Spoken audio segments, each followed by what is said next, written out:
ہم محمد صلی اللہ علیہ وسلم کو مانتے ہیں نا، محمد صلی اللہ علیہ وسلم کو مانتے ہیں، لیکن محمد صلی اللہ علیہ وسلم کی نہیں مانتے۔ دوستو، مسلمان ہر چیز کو برداشت کر سکتا ہے، برداشت کر رہا ہے، برداشت کرتا آ رہا ہے۔ اس کی جائیدادیں لوٹیں، اس کانے لوٹیں، اور اس کے مکانات جلائے گئے، اس کے کاروبار کو ختم کر دیا گیا، اس کے گھروں پر بلڈوزر چلا دیا گیا، اس کی عزتیں اور عصمتیں لوٹیں، اس کی اولادیں برباد ہوئیں، گھر آنکھوں کے سامنے نوجوان بچوں کو شہید کر دیا گیا۔ ہر چیز کو مسلمان برداشت کر سکتا ہے، لیکن شان رسالت صلی اللہ علیہ وسلم میں گستاخی کو وہ ہرگز برداشت نہیں کر سکتا۔ انٹرنیٹ کو محمد صلی اللہ علیہ وسلم کی تعلیمات سے اور آپ کی خوبیوں سے اس طرح بھر دیں کہ اگر کوئی یم مارتا ہے انٹرنیٹ کے اوپر تو محمد صلی اللہ علیہ وسلم کے کئی سائٹس کھل جائیں۔ کیا یہ کام مسلم نوجوان نہیں کر سکتا؟ کی محمد سے وفا تو نے تو ہم تیرے ہیں، یہ جہاں چیز ہے کیا لوح و قلم تیرے ہیں۔ السلام علیکم ورحمۃ اللہ وبرکاتہ۔ الحمدللہ رب العالمین، الصلاة والسلام علی رسولہ الکریم وعلی آلہ واصحابہ اجمعین، والعاقبۃ للمتقین، اما بعد، فقال اللہ تعالی فی قرآن المجید: اعوذ باللہ من الشیطان الرجیم، بسم اللہ الرحمن الرحیم۔ لَتُبْلَؤُنَّ فِي أَمْوَالِكُمْ وَأَنفُسِكُمْ وَلَتَسْمَعُنَّ مِنَ الَّذِينَ أُوتُوا الْكِتَابَ مِنْ قَبْلِكُمْ وَمِنَ الَّذِينَ أَشْرَكُوا أَذًى كَثِيرًا وَإِن تَصْبِرُوا وَتَتَّقُوا فَإِنَّ ذَلِكَ مِنْ عَزْمِ الْأُمُورِ۔ صدق اللہ العظیم۔ مسلمانوں، تمہیں مال اور جان دونوں کی آزمائشیں پیش آ کر رہیں گی، اور تم اہل کتاب اور مشرکین سے بہت سی تکلیف دہ باتیں سنو گے۔ اگر ان سب حالات میں تم صبر اور خدا پرستی، خدا ترسی، تقوی کی روش پر قائم رہو تو یہ بڑے حوصلے کا کام ہے۔ ساری تعریفیں اللہ بزرگ و برتر کے لیے سزاوار ہیں۔ درود و سلام ہو خاتم النبیین احمد مجتبی محمد الرسول اللہ صلی اللہ علیہ وسلم پر۔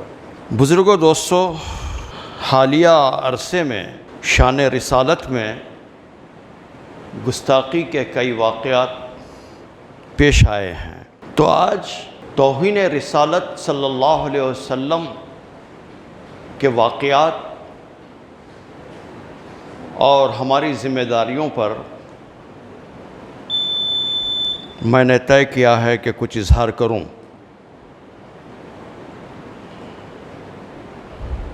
نبی صلی اللہ علیہ وسلم جب مکے میں تھے اور جب آپ نے دعوت کے کام کا آغاز کیا تو آپ صلی اللہ علیہ وسلم کو ستایا گیا، آپ کا تمسخر اڑایا گیا، آپ کو شاعر کہا گیا، آپ کو کاہن کہا گیا، آپ کو جادوگر کہا گیا، آپ کو خاندانوں میں تفریق ڈالنے والا کہا گیا، اور پھر آپ ہجرت فرما کر مدینہ تشریف لائے تو وہاں پر بھی چین سے بیٹھنے نہیں دیا گیا۔ جنگ بدر واقع ہوئی، جنگ احد میں تو انتہا کر دی گئی کہ آپ صلی اللہ علیہ وسلم کو ہی شہید کرنے کی سازشیں کی گئیں، اور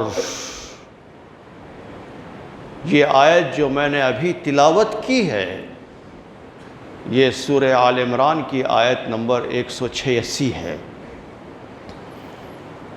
اس میں اللہ تعالیٰ نے اس وقت کے جو حالات تھے اس پر تبصرہ فرمایا ہے۔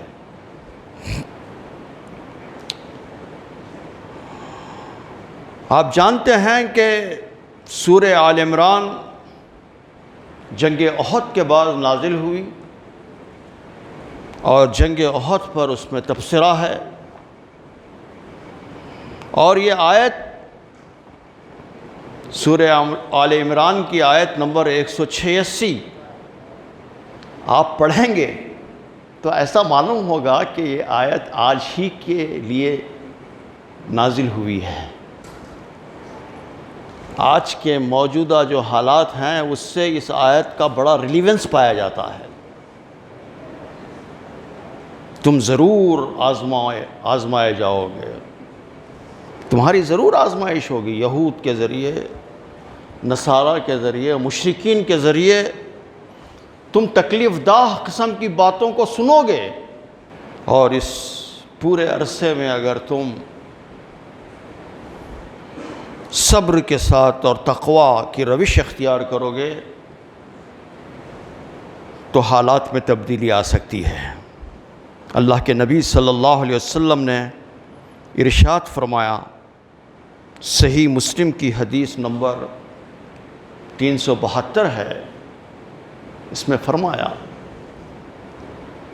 بدأ الاسلام غریبا وسیعود کما بدأ غریبا۔ حضرت ابو ہریرہ رضی اللہ تعالیٰ عنہ کی روایت ہے کہ انہوں نے کہا کہ رسول اللہ صلی اللہ علیہ وسلم نے فرمایا کہ اسلام کا آغاز اجنبی کی حیثیت سے ہوا، اجنبیت میں ہوا، اور پھر عنقریب وہ اجنبی بن جائے گا۔ فطوبی للغرباء، خوشخبری ہے ان لوگوں کے لیے، خوش بختی ہے ان لوگوں کے لیے جب اسلام اجنبی بن جائے گا۔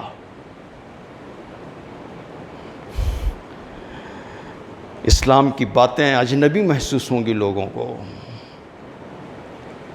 دوستو، بزرگوں، سب سے بڑا دشمن یہود تھا، اور اسی زمانے سے انہوں نے رسول اللہ صلی اللہ علیہ وسلم پر کتابیں لکھنی شروع کی۔ آپ صلی اللہ علیہ وسلم کی ذات گرامی پر، خاص طور پر آپ صلی اللہ علیہ وسلم کی ازدواجی زندگی پر انہوں نے چھینٹے اچھالے۔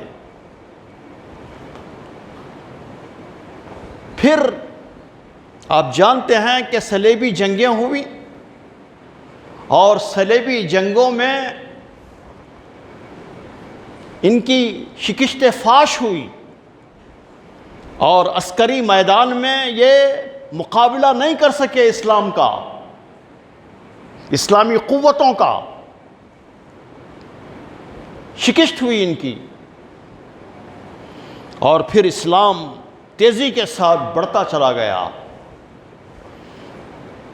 تو جب عسکری مقابلہ یہ کر نہیں سکے تو انہوں نے اسلام کے خلاف میں سازشیں کرنے کے لیے، اسلام کو بدنام کرنے کے لیے، اسلام کو دہشت گرد قرار دینے کے لیے، اسلامی تعلیمات کا مذاق اڑانے کے لیے، رسول اللہ صلی اللہ علیہ وسلم کی ذات گرامی کو موضوع بحث بنانے کے لیے، آپ کی ازدواجی زندگی پر کیچڑ اچھالنے کے لیے ایک طبقہ وجود میں آیا، باقاعدہ ایک طبقہ وجود میں آیا، اور اس طبقے کو کہتے ہیں مستشرقین، اورینٹلسٹ۔ آپ انٹرنیٹ پر جائیے، اورینٹلسٹ، مستشرقین اس طبقے کو کہتے ہیں مغرب میں اسلام کا موروثی مطالعہ کرنے کے لیے وجود میں آیا تھا۔ بظاہر تو یہ اسلام کا مطالعہ کرنا چاہتے تھے۔ اتفاق سے علامہ اقبال کے ایک استاذ بھی مستشرقین میں سے تھے، بہت قابل لوگ، اور یہ مطالعہ آج بھی جاری ہے۔ یہ اس لیے نہیں ہے کہ اسلام کو سمجھا جائے، اس کی تعلیمات سے استفادہ کیا جائے، بلکہ یہ اس لیے ہے کہ اس میں سے کیڑے نکالے جائیں، اس پر کیچڑ اچھالا جائے۔ بظاہر یہ علمی کام ہے، لیکن اس کے پشت پر یہ سب چیزیں کار فرما ہے۔ ابھی میرے ایک دوست نے امریکہ سے ایک ویڈیو بھیجا، ایک شخص جو مسلمان تھا وہ عیسائی بن گیا، اور اس نے عیسائی بننے کے وجوہات بیان کیے، ہو بہو وہی جو عیسائی مستشرقین نے، اورینٹلسٹ نے جو دلائل دیے، وہی دلائل اس نے دیے، کوئی نئی بات نہیں تھی۔ میں نے حوالے کے ساتھ ان کو بھیجا کہ یہ پرانی بات ہے، اور اس تمام چیزوں کا جواب دیا جا چکا ہے، اور یہ سلسلہ آج بھی جاری ہے۔ دوستو، ہمارے شہر کے اندر ایک بہت بڑا ادارہ ہے، ہنری مارٹن کے نام سے، بہت سے لوگ نہیں جانتے۔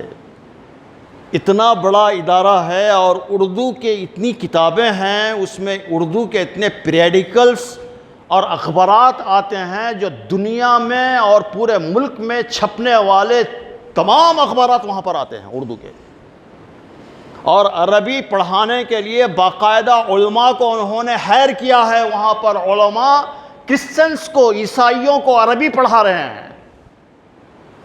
اب یہ لوگ عربی کیوں پڑھ رہے ہیں؟ کیا قرآن کو سمجھنے کے لیے؟ نہیں، قرآن کے اندر غلطیاں نکالنے کے لیے، صرف نحو کے غلطیاں نکالنے کے لیے، کیچڑ اچھالنے کے لیے۔ دوستو، ہمارے ملک میں شان رسالت میں کی گئی گستاخی پر ملت کی صفوں میں غم و غصے کی لہر اٹھی ہے، جو اب وہ تھمنے کا نام نہیں لیتی۔ آپ جانتے ہیں کہ 29 تاریخ کو یہاں پر بند بھی منایا گیا، ملک بھر میں احتجاج اور مجرم کے خلاف FIR درج کروانے کا سلسلہ جاری ہے۔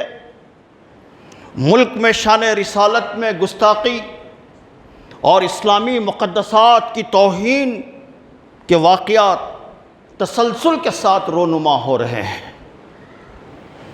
اس سے قبل نپور شرما، نوین کمار جندال، کملیش تیواری جیسے بدبختوں نے یہ گھنونی حرکت یہ کر چکے ہیں۔ یہ لوگ ہر قسم کے واقعات جب پیش آتے ہیں تو مسلمان وقتی طور پر مشتعل ہو جاتے ہیں، پروک ہو جاتے ہیں، اور کچھ دنوں تک احتجاج جاری رہتا ہے، اور اس کے بعد جیسے جیسے وقت گزرتا ہے جوش ٹھنڈا پڑ جاتا ہے۔ یقیناً مسلمانوں کا احتجاج جائز ہے، مسلمانوں کی برہمی ان کے ایمانی حمیت کا تقاضا ہے، لیکن سوال یہ پیدا ہوتا ہے کہ ایسے واقعات کیوں پیش آتے ہیں؟ سوال یہ پیدا ہوتا ہے،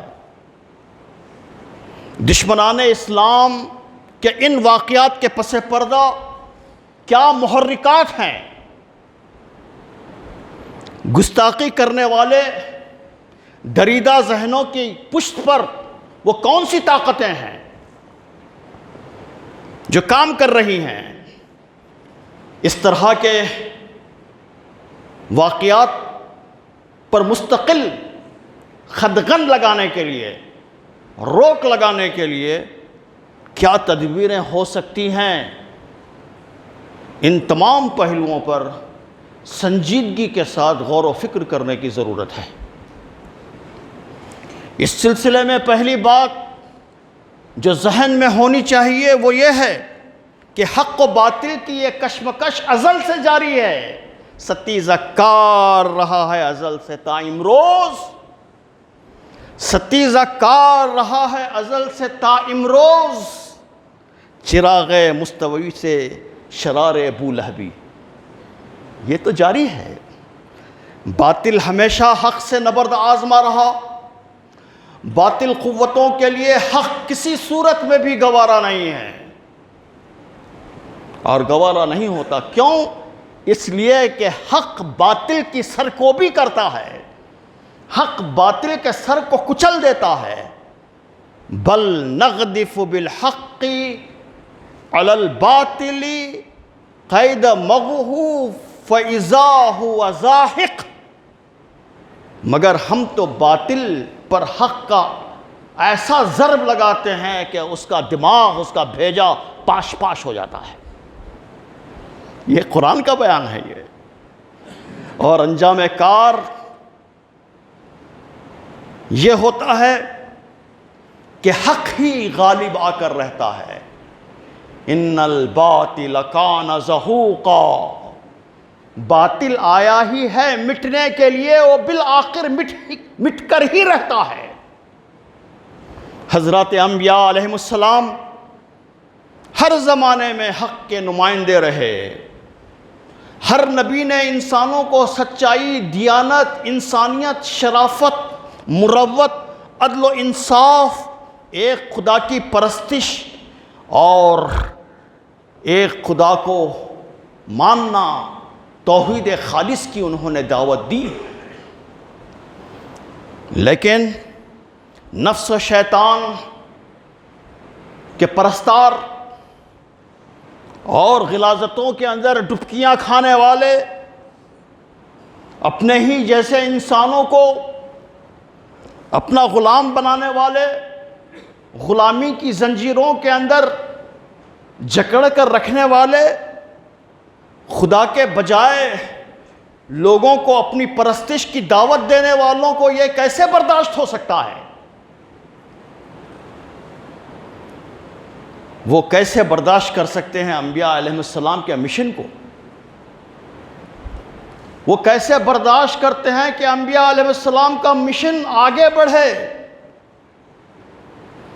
وہ آمادہ نہیں ہو سکتے کہ انبیاء علیہ السلام کا مشن آگے بڑھے۔ چنانچہ انبیاء علیہ السلام کو لوگوں سے دور کرنے کے لیے، لوگوں سے متنفر کرنے کے لیے ہمیشہ باطل قوتوں نے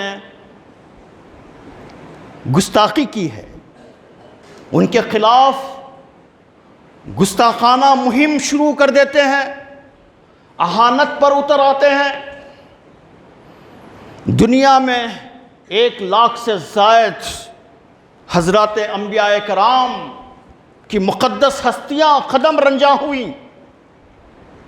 قرآن پاک شاہد ہے کہ ہر زمانے میں باطل پرستوں نے انبیاء کے خلاف محاذ آرائی کی، اور عام لوگوں کو ان سے متنفر کرنے کے لیے ہر طرح کی پھپتیاں کسی گئیں، تانے دیے گئے، فقرے کسے گئے، مذاق اڑائے گئے، الزامات تراشے گئے، نئے نئے قسم کے الزامات تراشے گئے، مذاق اڑایا گیا، ذہنی اذیتیں دی گئیں، وہ تمام تدبیریں اختیار کی گئیں جس سے انبیاء علیہ السلام کو اذیت پہنچے اور لوگ انبیاء علیہ السلام سے دور ہو جائیں۔ قرآن نے کہا سورہ الحجر آیت نمبر 10 اور 11 کے اندر بہت واضح طور پر فرمایا، اور یہ فرمان دراصل نبی اکرم صلی اللہ علیہ وسلم کو تسلی ہے۔ فرمایا وَلَقَدْ أَرْسَلْنَا مِن قَبْلِكَ فِي شِيَعِ الْأَوَّلِينَ، اے محمد صلی اللہ علیہ وسلم، آپ سے پہلے بہت سی قوموں میں رسول ہم نے بھیجے، رسولوں کو ہم نے بھیجا۔ فَمَا يَأْتِهِم مِّن رَّسُولٍ إِلَّا كَانُوا بِهِ يَسْتَهْزِئُونَ، اور ان کے پاس جب رسول گئے تو انہوں نے ان کا مذاق ہی اڑایا. یہ جو آج آپ کا مذاق اڑا رہے ہیں اللہ کے رسول صلی اللہ علیہ وسلم، یہ معاملہ آپ کے ساتھ نیا نہیں ہے، ہمیشہ تمسخر اڑایا گیا ہے، یہ طرز عمل اختیار کیا گیا ہے. سورہ انعام آیت نمبر 10 میں بھی یہی بات فرمائی گئی کہ اے آپ صلی اللہ علیہ وسلم سے پہلے ہم نے کئی رسولوں کو بھیجا اور ان کا مذاق اڑایا جا چکا. من قبلک فحاق بالذی سخروا منہم ما کانوا بہ یستہزئون، کہ انہوں نے مذاق اڑایا، بالآخر اسی مذاق کے گھیرے میں یہ لوگ آ گئے. سورہ یاسین میں فرمایا آیت نمبر 30 کے اندر، یا حسرتاً علی العباد، ہائے بندوں پر افسوس، بندوں پر افسوس، ما یأتیہم من رسول الا کانوا بہ یستہزئون، ان کے پاس جو بھی رسول آتے وہ ان کا مذاق ہی اڑاتے. سورہ فرقان آیت نمبر 31 میں فرمایا وَكَذَلِكَ جَعَلْنَا لِكُلِّ نَبِيٍّ عَدُوًّا مِّنَ الْمُجْرِمِينَ. اے محمد صلی اللہ علیہ وسلم، ہم نے تو اسی طرح مجرموں کو ہر نبی کا دشمن بنایا، اور تمہارے لیے تمہارا رب ہی رہنمائی اور مدد کے لیے کافی ہے. وَكَفَى بِرَبِّكَ هَادِيًا وَنَصِيرًا. یہ تسلی ہے یہ نبی صلی اللہ علیہ وسلم کو. ظاہر ہے کہ کتنی تکلیف ہو رہی تھی ہوگی محمد الرسول اللہ صلی اللہ علیہ وسلم کو، اور اللہ تعالیٰ نے تسلی دی. کفار و مشرکین مکہ ہر طرح کی اذیت دیتے، آپ پر فقرے کستے، آپ کو جادوگر اور ساحر کہتے، مجنون کہتے. ابو جہل اور ابو لہب سے بڑا گستاخ کیا کوئی ہو سکتا ہے؟ ان سے بڑا سرکش اور کوئی ہو سکتا ہے؟ موجودہ دور کے گستاخان رسول یہ انہی کے راستے کو اور انہی کے طریقے کو استعمال کر رہے ہیں. بلکہ بہت سی کتابیں میں کہہ سکتا ہوں اور بتا سکتا ہوں کہ وہ وہی پرانے حربے ہیں جو استعمال کیے جا رہے ہیں آج.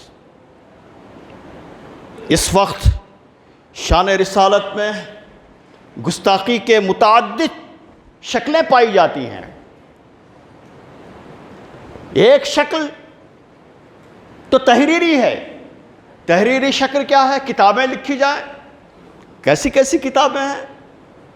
رنگیلا رسول ایک کتاب ہے، آپ پڑھیں گے تو آپ پر اشتعال طاری ہو جائے گا. کیسی خطرناک قسم کی کتاب ہے. مضامین لکھنا، سوشل میڈیا پر تاجدار انبیاء علیہ السلام پر کیچڑ اچھالنا، بے ادبی کرنا. دوسری شکل زبانی گستاخی. اس میں نبی صلی اللہ علیہ وسلم کی ذات اور آپ کی تعلیمات کا مذاق اڑانا، زبانی الفاظ کا سہارا لینا. عملی گستاخی، آپ کی سنتوں کی توہین کرنا، آپ کے کارٹون بنانا. آج کے دور میں گستاخانہ واقعات کی گونج سارے عالم میں انٹرنیٹ کے ذریعے سے عام کرنا. اس گھنونی حرکت کے سدباب کے لیے اس کے محرکات اور اس کے عوامل، اس کے کازز کیا ہیں، اس تک رسائی کرنا بے حد ضروری ہے. یہ معلوم کرنا بے حد ضروری ہے. کفار اور مشرکین اور دشمنان اسلام کی جانب سے شان رسالت میں جو گستاخی کی جاتی ہے اس کے محرکات کیا ہیں، یہ جاننا بے حد ضروری ہے.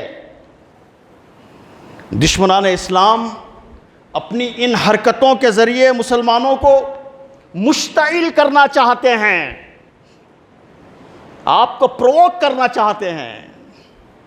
تاکہ مسلمان مشتعل ہو کر ایسے اقدامات کریں جن کو بنیاد بنا کر ان پر تشدد کیا جائے، اسلام اور مسلمانوں کے خلاف دہشت گردی کا پروپیگنڈا کیا جائے۔ فرانس میں ایک ٹیچر نے کلاس کے اندر گستاخی کی اور ایک 14 سالہ لڑکے نے اس کو جہنم رسید کر دیا اسی وقت۔ اس کے بعد کیمرون ملعون نے پورے فرانس کے اندر گستاخانہ خاکوں کو عام کیا اور اس کو پارلیمنٹ میں چسپاں کرنے کا بیان دیا۔ خود ہمارے ملک میں ملعون نپور شرما اور نوین کمار نے جب گستاخی کی تو مسلمان اپنے نبی کی دفاع میں کھڑے ہو گئے، کھڑنا ہی چاہیے تھا ان کو، اور ان میں ایک معصوم بچہ 14 سال کا رانچی میں اس کو گولی لگی اور وہ شہید ہو گیا، اور ایک بیوہ کا اکلوتا بیٹا تھا وہ۔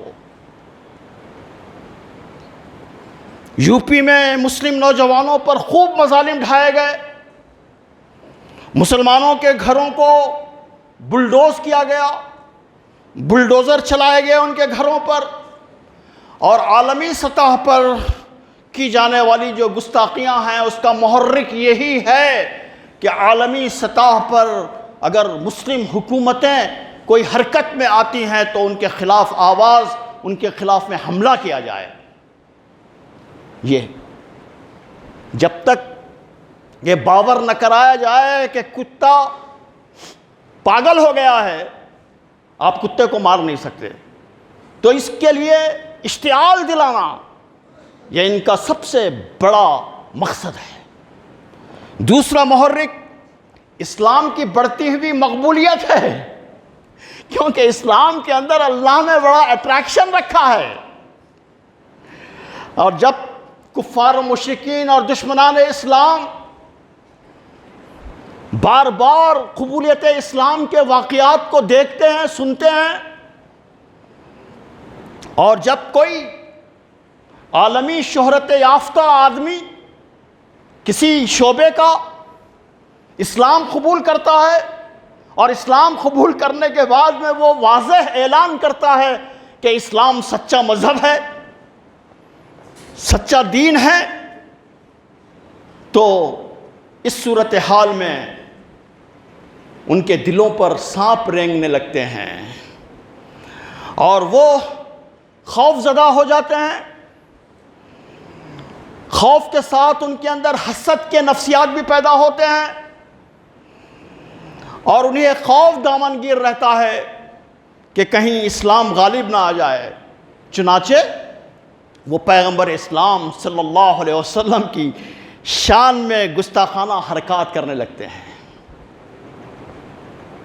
دوستو، ان کا خیال یہ بھی ہوتا ہے کہ ان پروپیگنڈوں کے ذریعے سے، گستاخیوں کے ذریعے سے لوگوں کو اسلام سے بدظن کر دیا جائے، لوگوں کے اندر نفرت پیدا کر دی جائے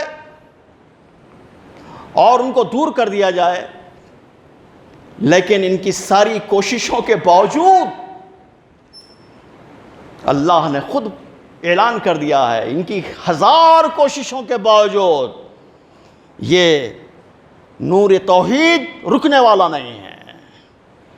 یہ لوگ اپنے منہ کے پھونکوں کے ذریعے اللہ کے نور کو بجھا دینا چاہتے ہیں۔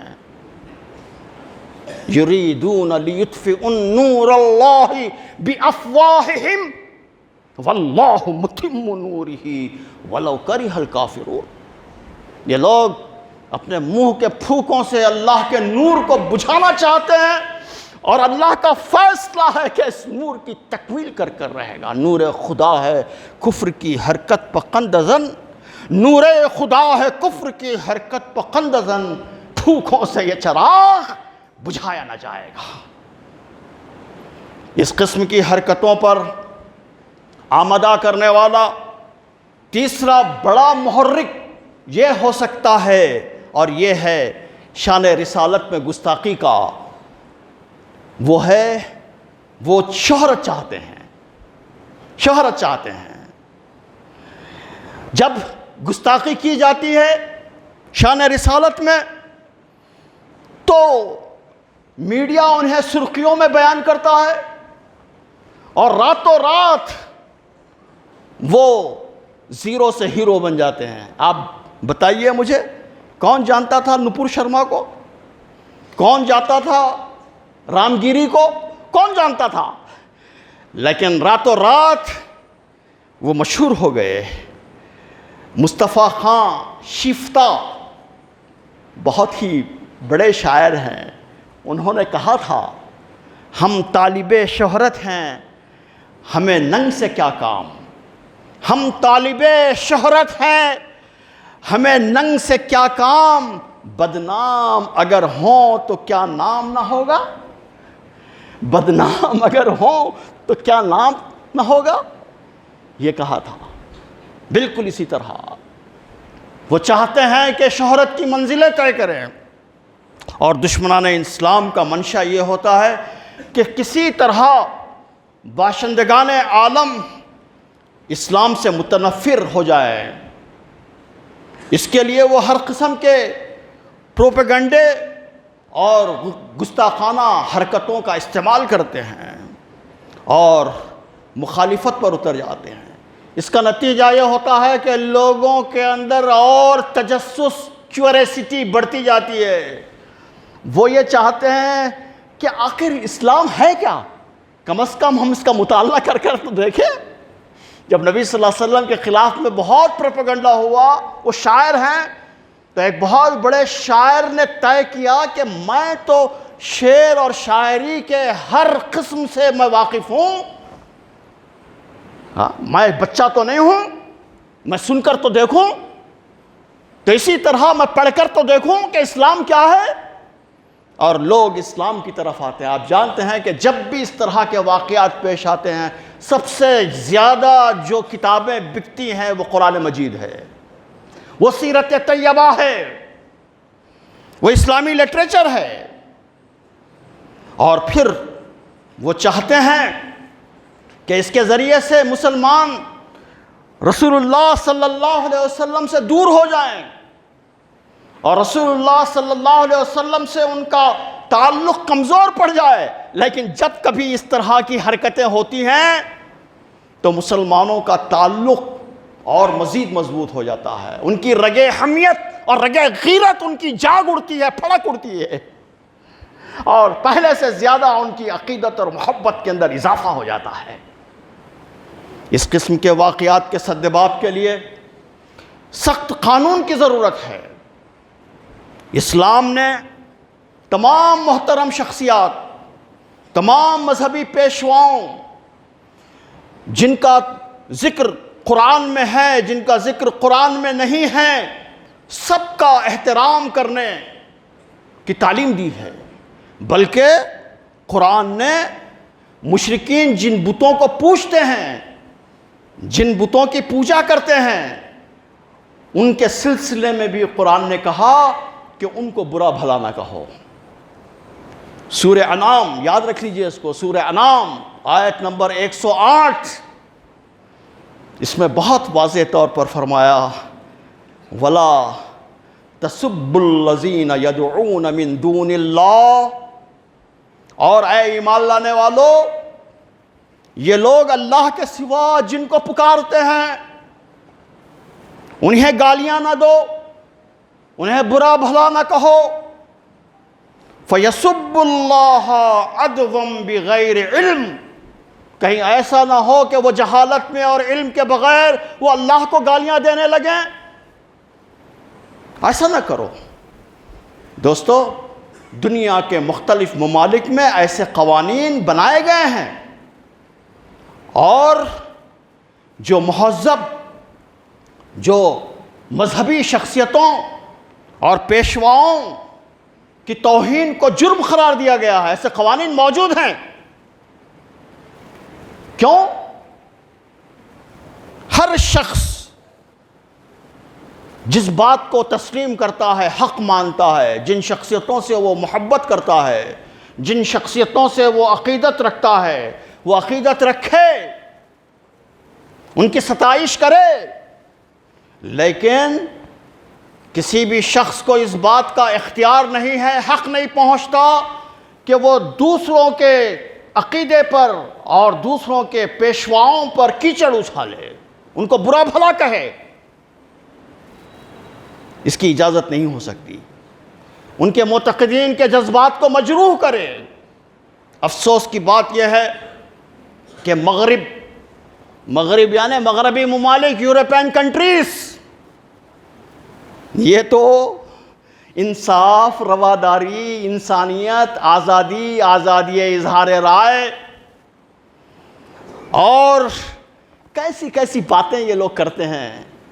ایسا معلوم ہوتا ہے کہ بڑی ساری اچھی باتیں ان کے پاس ہی موجود ہیں، لیکن افسوس کی بات یہ ہے کہ یہ دوسرے لوگوں کے مذاہب کی شخصیتوں کو مجروح کرنے کو وہ آزادی سمجھتے ہیں، وہ آزادی سمجھتے ہیں۔ اول تو یہی بات قابل غور ہے کہ آزادی اظہار رائے بے قید ہونا کیا انسان کے حق میں ہے؟ یہ بہت اہم سوال ہے، اس پر گفتگو ہونی چاہیے۔ یقیناً ایسا نہیں ہے۔ جیسے آپ سڑک سے چل رہے ہیں اور سڑک پر چلنے کا قانون یہ ہے، ڈرائیو کرنے کا قانون یہ ہے کہ آپ لیفٹ سے چلیں، لیکن آپ رائٹ سے جائیں، جاتے ہوئے ٹریفک کے اندر لوگوں کو کچلتے ہوئے چلے جائیں اور کہیں کہ یہ میری آزادی ہے، آپ کو اس کی اجازت نہیں دی جا سکتی۔ آپ لوگوں کو کچل ڈالیں، آزادی کے نام پر آپ ایسا نہیں کر سکتے۔ آزادی اظہار خیال کے نام پر دوسرے لوگوں کو تکلیف نہیں پہنچا سکتے، ضرر نہیں پہنچا سکتے۔ اگر ایسا عمل دوسروں کے لیے تکلیف دہ ہو اور ضرر دہ ہو، ضرر پہنچانے والا ہو، تو وہ قابل برداشت نہیں ہے، یہ آزادی نہیں ہے بلکہ شیطانی حرکت ہے۔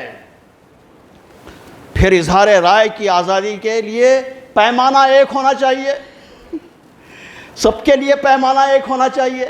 مغربی ممالک میں یہ رویہ ہے کہ عیسائی مذہب، حضرت عیسیٰ علیہ السلام کی توہین اگر کوئی کرتا ہے تو مجرم ہے۔ حضرت عیسیٰ علیہ السلام ہی کی نہیں بلکہ اگر کوئی شخص دیگر یہودیوں کا جو ہولوکاسٹ ہوا تھا اس کا انکار کرتا ہے تو وہ بھی مجرم ہے، بلکہ فرانس کے اندر یہ قانون موجود ہے کہ اس کی شہریت ختم کر دی جائے گی، شہریت ختم کر دی جائے گی۔ بلکہ ایک قانون ابھی منظور ہوا کہ جو 9/11 کا انکار کرے گا اور یہ کہے گا کہ اس کا ذمہ دار امریکہ ہے تو وہ بھی مجرم قرار پائے گا۔ ایسے قوانین بناتے ہوئے آپ کو آزادی اظہار خیال کا خیال نہیں آیا، اور دیگر مذہبی شخصیتوں کے خلاف اگر کوئی زبان درازی کرتا ہے، گستاخی کرتا ہے، اس پر قانون بنانے کے لیے آپ کو آزادی اظہار رائے یاد آ جاتا ہے۔ یہ کیسا ڈیولیزم ہے آپ کا؟ اس ڈیولیزم کو ختم ہونا چاہیے۔ دوستو، مسلمانوں نے صرف ہندوستان میں ہی نہیں بلکہ پوری دنیا میں اس کو ملحوظ رکھا۔ میرے پاس وقت نہیں ہے، جمعہ میں وقت بہت کم ہوتا ہے، کہ کیسی ہدایتیں خلفاء نے دیں، کیسے ہدایتیں مختلف موقعوں پر مختلف بادشاہوں نے دیں کہ کسی بھی مذہبی شخصیت پر کوئی آنچ نہیں آنی چاہیے۔ اس کا انہوں نے اہتمام کیا۔